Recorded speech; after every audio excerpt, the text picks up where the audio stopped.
Go. Hello everyone, my name's Gil Valdez. I've been working for the Hilton Garden Inn for a couple of decades.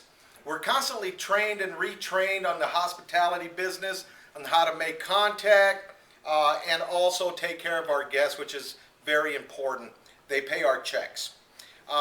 One of the training modules that they did for us is called Give Them the Pickle. And it does sound kind of awkward, but I do have an award that I usually carry around. It's a pin. It's basically a pickle.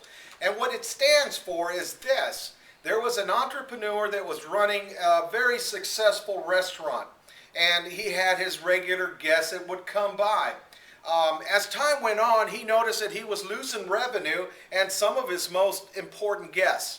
As time went on, he met one of his guests one time in one of his outings, and he spoke to them and said, "How's things been with you?" Well, the story went, he lost a good customer. They went to the establishment to eat. They had brought their children with them, and one of the childs asked for a pickle.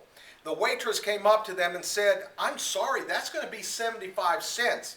The mother looked at her and said, "Listen, we've visited this establishment many years and we've never been charged for this pickle." She goes, "I'm sorry, that's the way it is. 75 cents, do you want it or not?" Apparently, they went ahead and paid for the pickle for the child's sake, left the establishment, and never came back. On top of that, they told all their friends on what they had done at this restaurant to them.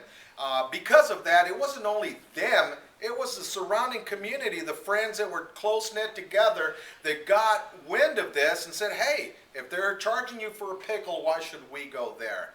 Long story short is basically telling us to go the extra mile, never say no to the customer or the guests, and whatever it takes, satisfy them. Make them feel special. Make them feel like it's their home away from home. And it really works. We have such repeat business. We give them this special treatment. And more importantly, we remember every guest that comes in here's first name. We remember them. We have a profile. And anytime we see them, we go up to the room. For instance, one guest loves Diet Dr. Pepper. It might not seem like a big thing, but every time he checks in, and he stays here frequently, spent over $26,000 last year staying at this hotel, Dr. Pepper is on the house. Give him the pickle. Thank you, Gil. Thank you.